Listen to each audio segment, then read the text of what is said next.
This is not a story of glory. This is a story of survival. A city built on blood, fortified by pride, guarded by gods of stone. But even the strongest walls can't stop what heaven has already decided. She was a harlot, a name whispered in shame, but her soul heard something more. 2 spies, 1 mission, and caught between loyalty and execution. She lied to the king to tell the truth to God. And with a single cord, she rewrote her destiny. For 6 days, they marched. For 6 days, the world watched. And on the 7th, heaven roared. 1 house stood, 1 woman was spared, because she believed. Before the walls fell, she was no queen, but she became the mother of kings, the bloodline of the Messiah. Rahab, the cord that defied kings. Faith isn't silent. It shouts. It breaks walls. It rewrites eternity.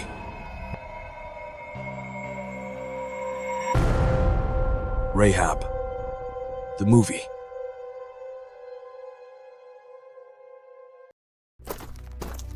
All right, let's gather around and delve into a story from the days when Israel, led by Joshua, stood on the very edge of the land God had promised them. After 40 years wandering in the wilderness, the generation that had doubted God at Kadesh Barnea had passed away. A new generation, forged in the harshness of the desert, but sustained by God's miraculous provision, was ready. Moses, their great leader, was gone, having viewed the promised land from Mount Nebo. And the mantle of leadership had fallen squarely upon Joshua, the son of Nun. Before them lay the Jordan River, swollen and formidable at flood stage. And just beyond the river stood the first major obstacle, a city whose name echoed with power and perceived invincibility, Jericho. Now, Jericho wasn't just any city. It was ancient, strategically located, and heavily fortified. Its walls were legendary, thick, high, perhaps even double-walled in places, designed to repel any invader. It was a hub of commerce, a place where caravans met, bringing wealth and goods, but also pagan customs and beliefs. The people of Jericho trusted in their walls, in their military strength, and in their gods' deities like Baal and Ashtoreth, lifeless idols to whom they offered sacrifices, hoping for prosperity and protection. There was an air of confidence, perhaps even arrogance, within those walls. Yet, underneath that confidence, a current of fear had begun to flow. News travels, even in ancient times. Tales of the Israelites and their God had seeped into Jericho, carried by merchants and travelers. They whispered about how this God had humiliated the mighty Egyptian empire with plagues, how he had parted the Red Sea, drowning Pharaoh's pursuing army, how he had sustained his people for 4 decades in a barren wilderness with bread from heaven and water from a rock, and how, more recently, he had delivered powerful Amorite kings like Sihon and Og into their hands on the eastern side of the Jordan. These weren't just battlefield victories. They were seen as acts of a deity far more powerful than any they knew. The name of the Lord, the God of Israel, was becoming known, and it inspired dread. Joshua, preparing for the monumental task of conquering this fortified city, needed intelligence. The Bible tells us in the book bearing his name, chapter 2, verse 1, "And Joshua the son of Nun sent out of Shittim 2 men to spy secretly, saying, 'Go view the land, even Jericho.'" Shittim was the Israelites' encampment on the east side of the Jordan. From there, Joshua dispatched 2 trusted men. Their mission was covert: slip into Jericho, assess its defenses, gauge the morale of its people, and report back. This wasn't an act of doubt in God's power. but one of prudent military strategy, undertaken with the understanding that God often works through human means. The spies crossed the Jordan, likely under the cover of dusk or darkness, and approached the imposing city. Getting inside a walled city required navigating gates, guards, and the scrutiny of the populace. Where could two foreign men find lodging without attracting undue attention? The narrative continues, and they went, and came into an harlot's house, named Rahab, and lodged there. Now, let's pause and consider Rahab. The scripture identifies her profession plainly. In Jericho society, she lived on the margins, likely viewed with disdain by many. Her house, conveniently located, perhaps built into the very city wall itself, was a place where strangers might come and go with less notice than elsewhere. But Rahab was more than just her profession. Within her was a searching heart, a mind that had processed the stories she'd heard about the God of Israel. She lived within Jericho's proud walls, but perhaps she felt trapped, longing for something more than the life the city offered, something more real than the silent, unresponsive gods worshipped there. The two spies entered her home. We can imagine the scene, perhaps a quiet transaction for lodging, an attempt by the spies to appear as ordinary travelers. "We need a place to stay for the night. One might have said, keeping his voice low. Somewhere quiet." Rahab would have assessed them quickly. Travelers were common, but perhaps something in their demeanor, their eyes, betrayed them. Maybe they seemed too focused, too observant, unlike typical merchants haggling over prices. Or perhaps, given the heightened tension in the city about the approaching Israelites, anyone foreign was immediately suspect. Whatever the reason, their presence did not go unnoticed. And it was told the king of Jericho, saying, "Behold, there came men in hither tonight of the children of Israel to search out the country. Someone saw them, a guard, a neighbor, someone loyal to Jericho's king reported the arrival of suspicious foreigners, identifying them specifically as Israelites. The city was on high alert. The king acted immediately. He understood the threat. Spies meant an impending attack. He sent officers straight to Rahab's house. Imagine the heavy knock on the door, the authoritative voices cutting through the night air. "Open up, by order of the king." Rahab's heart must have pounded. Harboring enemies of the city was treason, punishable by death not just for her, but likely for her entire family. The easy path, the safe path, would have been to hand them over immediately.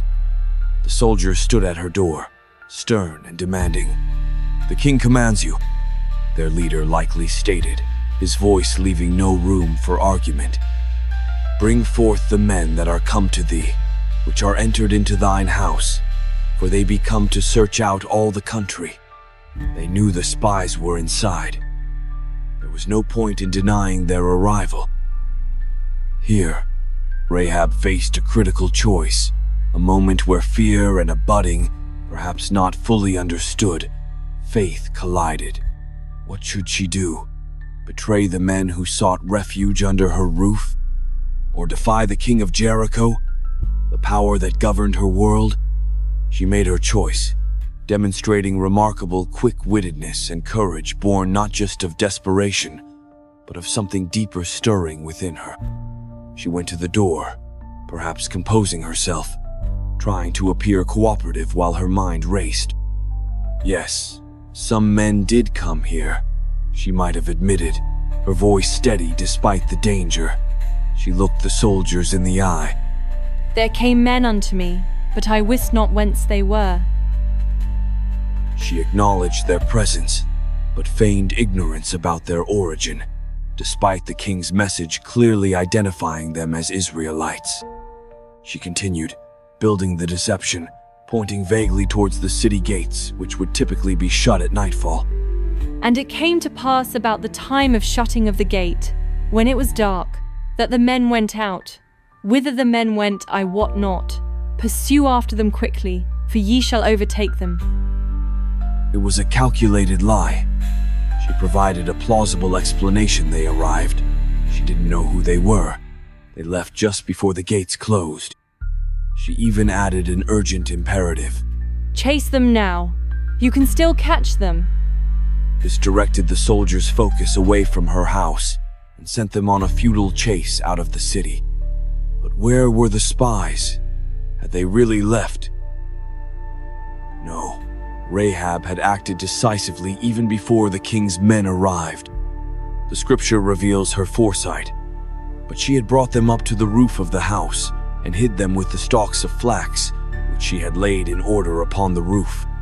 The flat roofs of houses in that region were used for various purposes, including drying harvested crops like flax.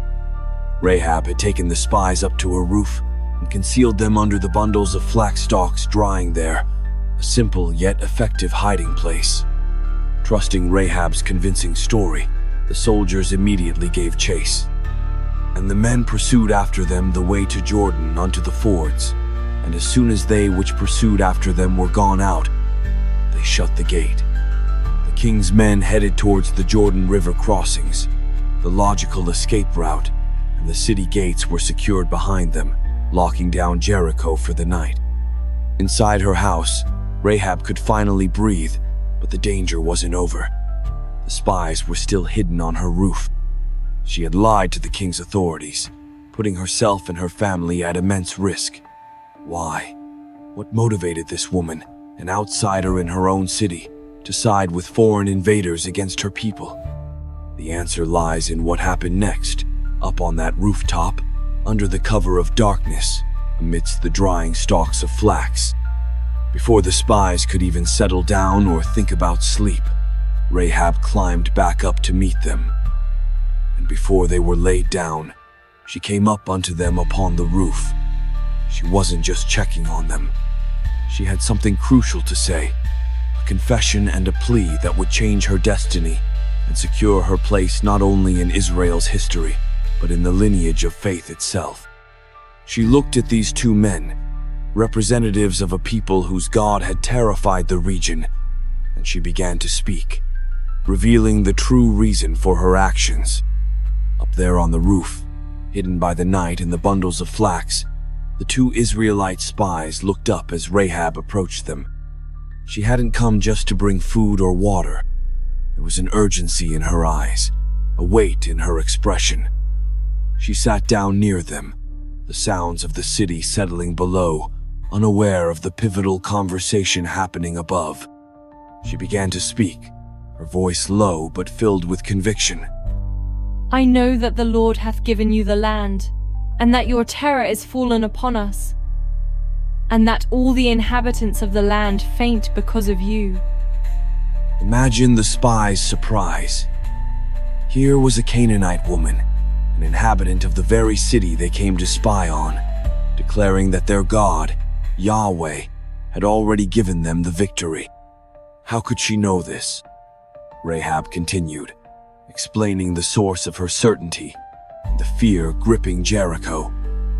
For we have heard, she said, her words tumbling out, confirming the reports the spies likely hoped were true.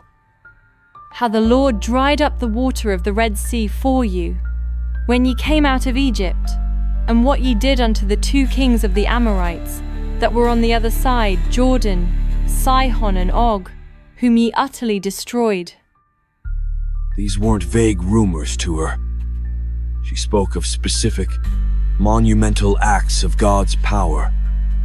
The parting of the Red Sea decades earlier was still spoken of, and the more recent destruction of the powerful Amorite kings east of the Jordan was fresh news, terrifying news for the Canaanites who knew they were next in line. These events weren't just military conquests. They were displays of divine might that dwarfed anything Jericho's gods could supposedly do. She described the effect this news had on her people, the tough soldiers and proud citizens of Jericho. And as soon as we had heard these things, she confessed, leaning closer, her voice barely a whisper. Our hearts did melt. Neither did there remain any more courage in any man because of you. The bravado of Jericho was a facade. Inwardly, they were paralyzed by fear. The mighty walls couldn't protect hearts that had turned to water. Then came the core of her confession, the turning point of her life, spoken there on that rooftop. For the Lord your God, He is God in heaven above and in earth beneath. This was an incredible statement. A Canaanite prostitute, surrounded by paganism, declared the absolute sovereignty of Yahweh, the God of Israel. She recognized him not just as Israel's tribal deity, but as the supreme God over everything, everywhere. This wasn't just intellectual assent, it was the foundation of the faith that spurred her actions. Having made this profound declaration, having essentially switched her allegiance from the gods of Jericho and the king of Jericho to the God of Israel, she now made her plea. Her own life was intertwined with the fate of these spies, and she leveraged the kindness she had shown them. Now therefore I pray you, She urged, looking intently from one spy to the other. swear unto me by the Lord, since I have showed you kindness, that ye will show kindness also unto my father's house, and give me a true token. She asked for an oath, sworn in the name of their powerful God, a binding promise. She had shown them hesed, a Hebrew word often translated as kindness, but carrying deeper connotations of loyalty, mercy, and covenant faithfulness. Now she asked for that same hesed in return, not just for herself, but for her entire family. She needed a true token, a reliable sign or pledge of their promise. Specifically, she asked, And that ye will save alive my father, and my mother, and my brethren, and my sisters, and all that they have, and deliver our lives from death. Her concern wasn't just for herself. It encompassed her whole family network, parents, siblings, and all their dependents. She knew the coming invasion meant utter destruction for Jericho. According to the laws of Cherem, devotion to destruction, often practiced in those times for cities resisting God's judgment, and she desperately sought deliverance for her loved ones. The spies listened. They recognized the risk she had taken and the sincerity of her faith. They owed her their lives. They responded with a solemn vow, matching the gravity of her request. Our life for yours. They declared, putting their own lives on the line as surety. If ye utter not this our business.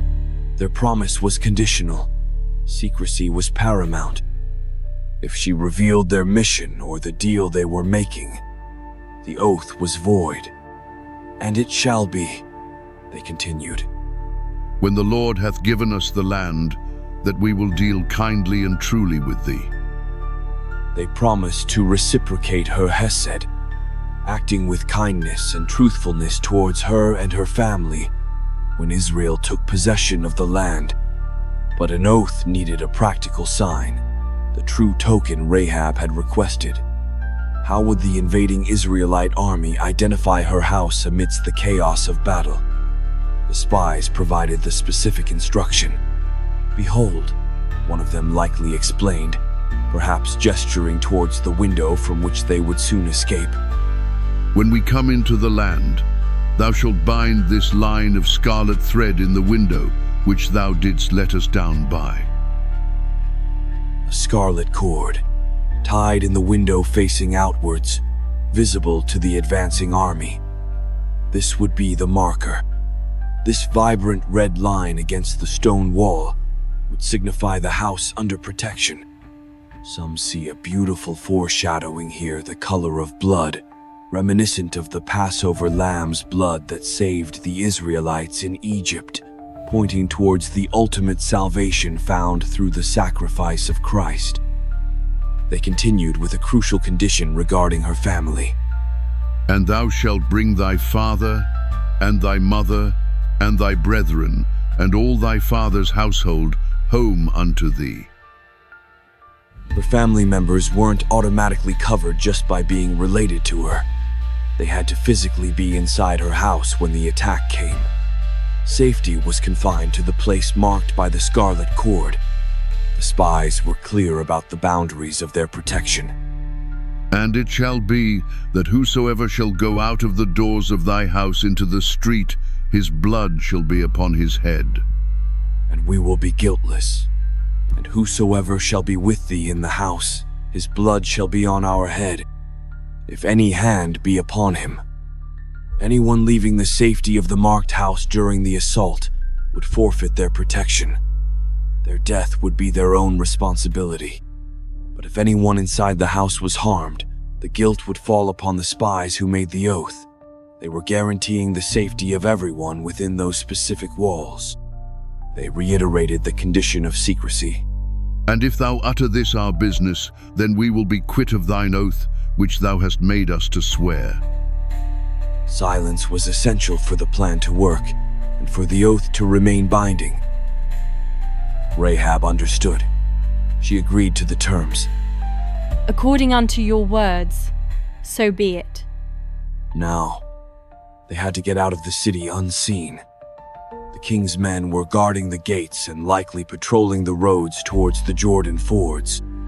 Rahab, familiar with the local terrain and the search patterns, gave them wise counsel. Get you to the mountain, She advised, likely pointing towards the rugged hills west of Jericho. lest the pursuers meet you, and hide yourselves there 3 days, until the pursuers be returned, and afterward may ye go your way. The mountains offered caves and crevices for hiding. 3 days would give the king's search party enough time to give up and return to the city, assuming the spies had escaped across the Jordan. Her house, being situated on or integrated into the city wall, provided a means of escape other than the guarded gates. Then she let them down by a cord through the window, for her house was upon the town wall, and she dwelt upon the wall. Using a rope, likely the same scarlet one or another strong cord, she lowered the two men down the outside of the massive city wall under the cloak of darkness. As they disappeared into the night, heading for the hills, Rahab fulfilled her part of the agreement immediately. And she sent them away, and they departed.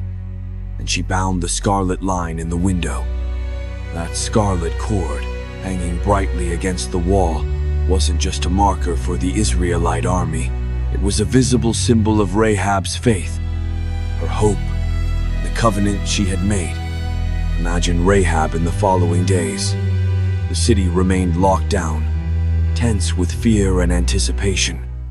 She had to gather her family, her father, mother, brothers, sisters, and all their households. She would have had to explain the incredible events, the dangerous bargain she had struck. "Father, mother," she might have pleaded, facing their initial shock and fear. "You must listen. The men I hid were spies from the Israelites.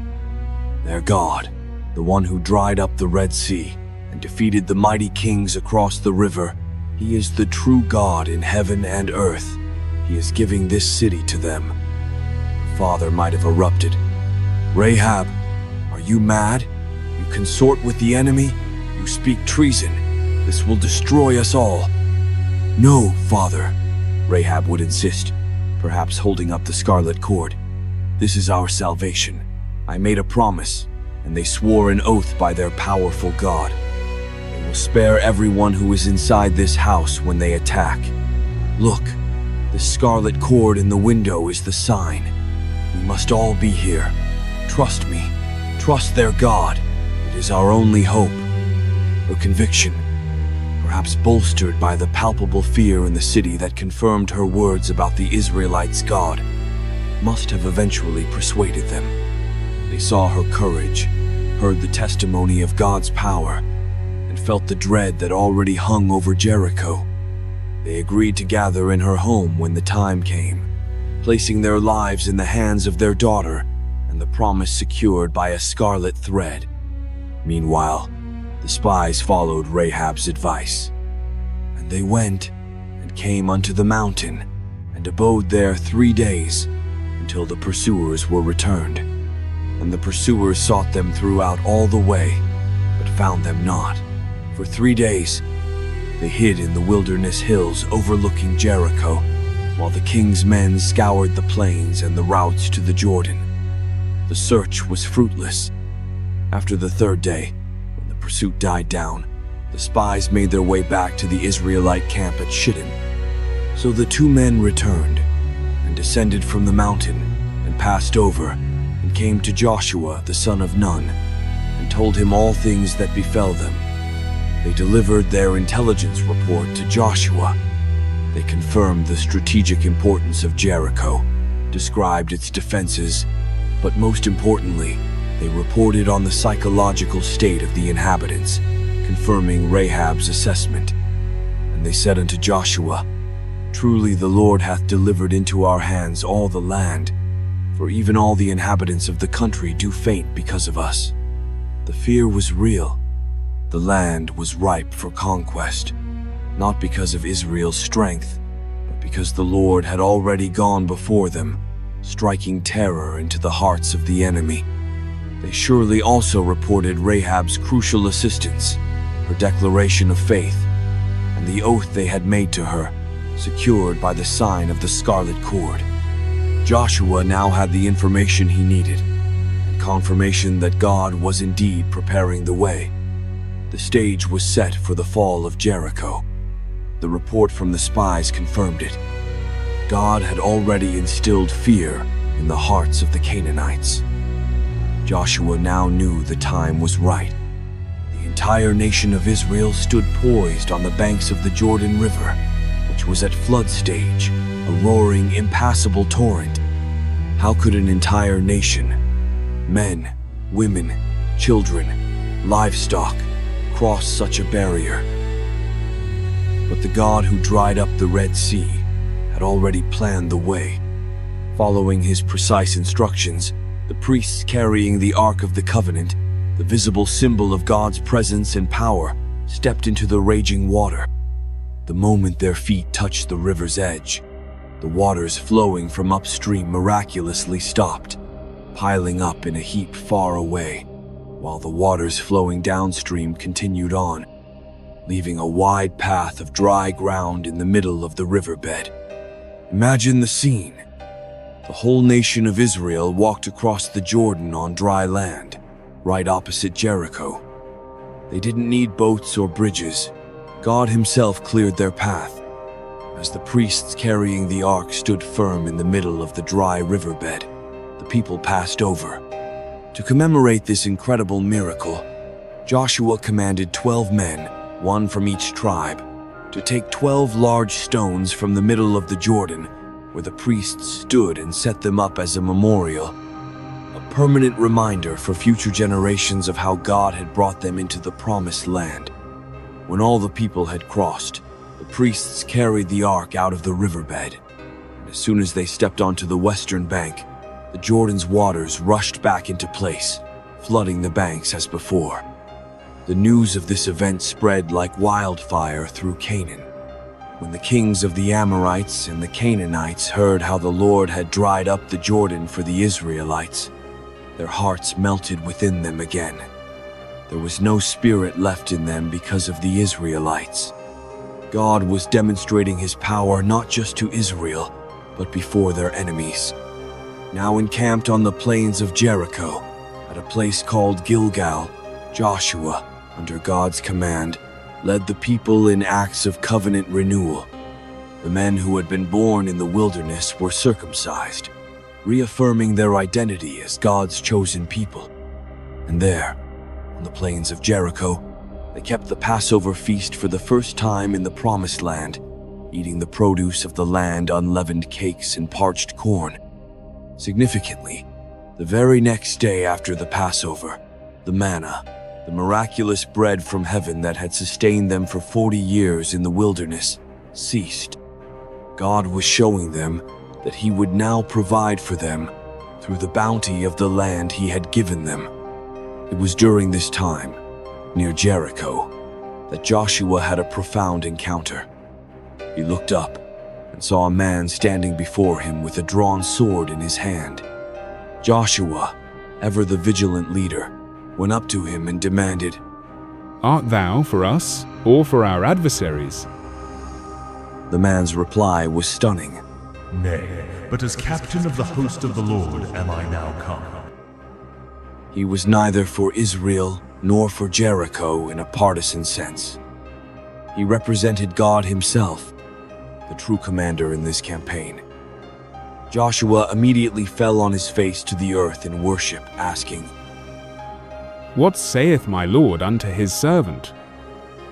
The captain of the Lord's host commanded Joshua, "Loose thy shoe from off thy foot, for the place whereon thou standest is holy." and Joshua obeyed, recognizing he was on holy ground in the presence of God's direct representative. This encounter powerfully reinforced the truth. The battle for Jericho, and indeed for all of Canaan, was not merely Israel's fight. It was the Lord's war. Victory would come not through human might or strategy, but through obedience to God's command. And God's strategy for capturing the seemingly impregnable city of Jericho was unlike anything any military commander could conceive. There would be no siege engines, no scaling ladders, no battering rams, no attempt to tunnel under the walls. The Lord laid out his plan directly to Joshua. "See, I have given into thine hand Jericho, and the king thereof, and the mighty men of valor." The victory was already assured. Here was the plan. "Ye shall compass the city, all ye men of war, and go round about the city once. Thus shalt thou do 6 days." A single, silent march around the city, each day, for 6 days. "And 7 priests shall bear before the ark 7 trumpets of ram's horns." These weren't musical instruments for inspiring troops, but shofars, ram's horns, used for sacred assemblies and signals. The Ark of the Covenant, carried by priests, would be central, signifying God's presence leading the way. The armed men would march before the Ark, and a rear guard would follow. Crucially, the marching Israelites were commanded to maintain absolute silence. Joshua instructed the people, "Ye shall not shout, nor make any noise with your voice, neither shall any word proceed out of your mouth, until the day I bid you shout, then shall ye shout." The only sound was to be the blast of the 7 trumpets blown by the priests. Imagine the first day. The procession formed as commanded, the armed vanguard, then the 7 priests blowing the shofars, then the priests carrying the holy ark, and finally the rear guard. They marched slowly, deliberately, once around the massive walls of Jericho. The only sounds were the rhythmic tramp of feet on the dusty plain, and the haunting, intermittent blasts of the ram's horns echoing against the stone walls. What must the people of Jericho have thought, peering down from their battlements? Confusion, certainly, perhaps mockery. "Look at them! What is this madness?" Soldiers might have jeered. "Do they think they can scare us with noise and marching? Our walls are strong. Let them wear themselves out." Others might have felt a growing unease. This wasn't a conventional attack.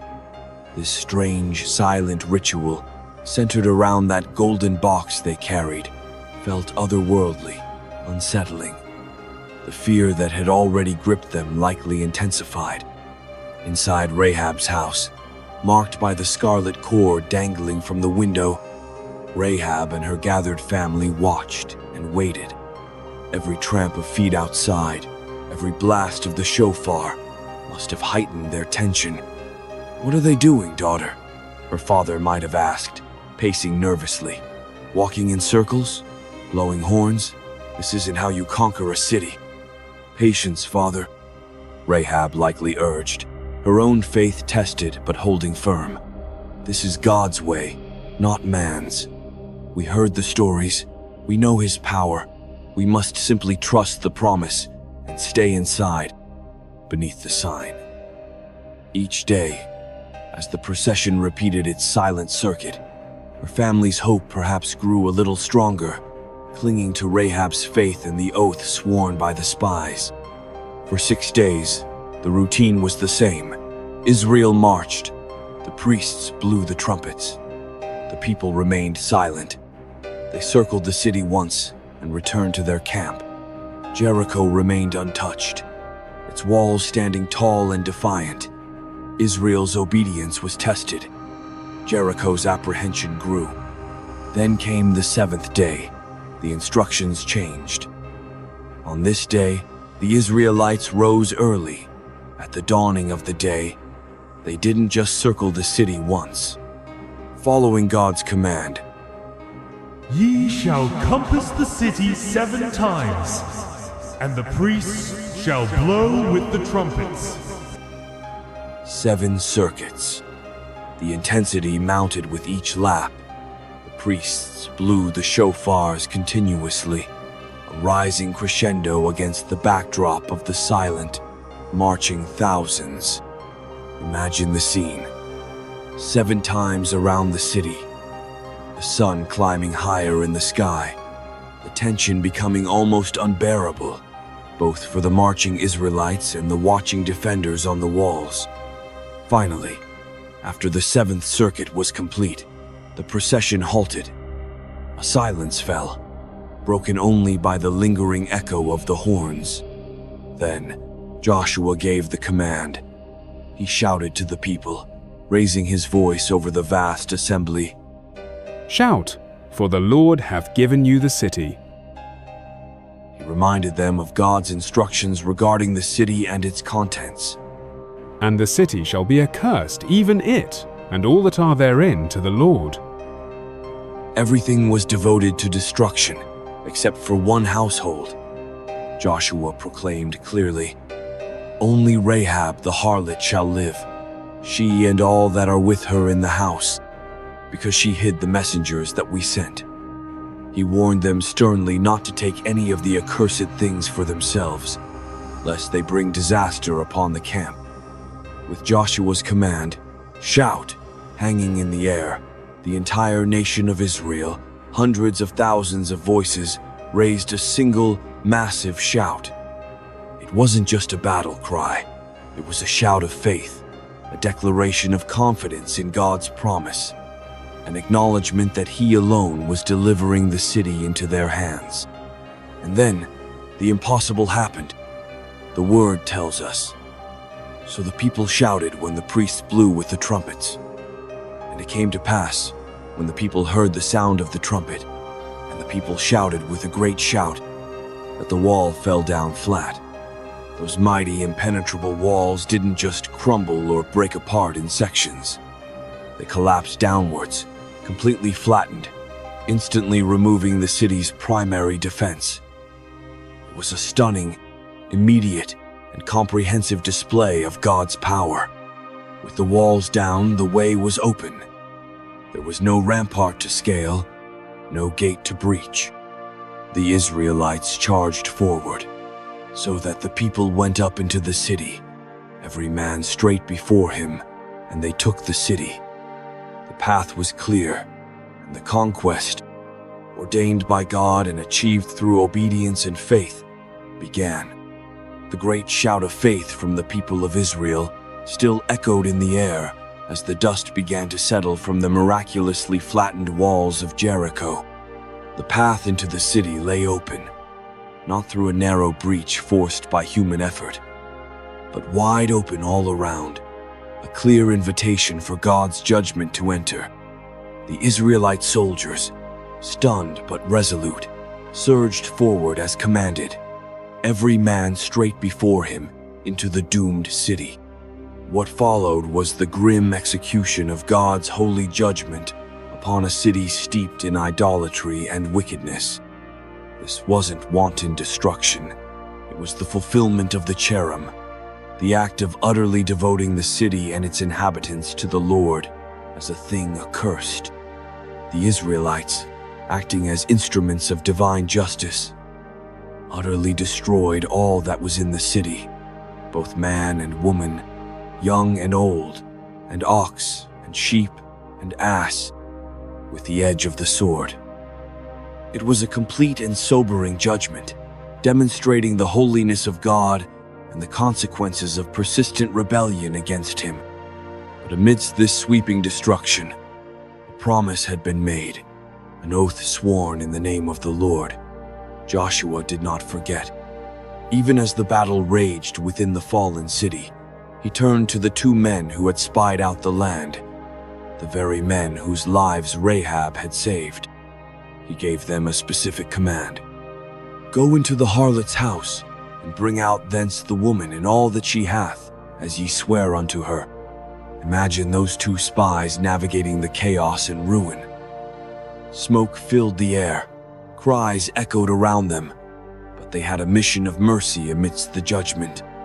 They made their way towards the section of the wall where Rahab lived, or rather, where her house miraculously still stood, perhaps perched precariously on a remnant of the foundation, or perhaps the section of the wall supporting her house was uniquely preserved by God's power. The sign was still there, unmistakable, the bright scarlet cord hanging in the window, a beacon of hope amidst the devastation. They reached the house and entered. Inside, Rahab and her family, her father, mother, brothers, sisters, and all their relatives who had heeded her call and gathered there, huddled together, terrified by the sounds of destruction outside, yet clinging to the promise. Rahab, one of the spies likely called out, his voice bringing immense relief. "We are here. The Lord our God has given us the city, but he has not forgotten his promise to you. It is time. Gather everyone quickly. We will lead you out to safety." With words of reassurance, the two spies led Rahab and her entire family out of the house. They guided them carefully through the debris-strewn streets, protecting them from the ongoing conflict, a small island of deliverance in an ocean of destruction. They brought them out of the city itself and escorted them to a designated place outside the main camp of Israel. This separation was likely temporary, perhaps for ritual purification according to the law, as they were Gentiles coming out of a pagan environment before they could be fully integrated into the community. But they were safe. The promise was kept. Once Rahab and her family were secure, the final stage of Jericho's destruction commenced. The Israelites gathered everything within the city that wasn't already destroyed, and they burnt the city with fire and all that was therein. The entire city became a smoking ruin, a monument to God's judgment. There was one exception to this fiery destruction. Only the silver and the gold and the vessels of brass and of iron they put into the treasury of the house of the Lord. These metals were considered valuable and potentially redeemable, consecrated for sacred use in the service of God, perhaps for the future tabernacle or temple. Everything else, the perishable goods, the idols, the structures, was consumed by fire. Standing before the smoldering ruins of Jericho, Joshua pronounced a solemn prophetic curse upon the site. "Cursed be the man before the Lord, that riseth up and buildeth this city Jericho. He shall lay the foundation thereof in his firstborn, and in his youngest son shall he set up the gates of it." This was a powerful warning against defying God's judgment by attempting to restore this particular stronghold of wickedness in its former glory. And indeed, centuries later, this curse found its tragic fulfillment when Hiel the Bethelite rebuilt Jericho during the reign of King Ahab, losing his oldest son Abiram when he laid the foundation, and his youngest son Segub when he set up the gates, just as Joshua had prophesied. But what became of Rahab, the woman whose faith saved her from this fiery end? The scripture affirms her deliverance plainly. And Joshua saved Rahab the harlot alive, and her father's household, and all that she had. And she dwelleth in Israel even unto this day, because she hid the messengers, which Joshua sent to spy out Jericho. Her act of faith, protecting the spies, directly resulted in her salvation and that of her entire family. The phrase, "she dwelleth in Israel even unto this day," suggests that when the account in the book of Joshua was written, Rahab or her descendants were known members of the Israelite community.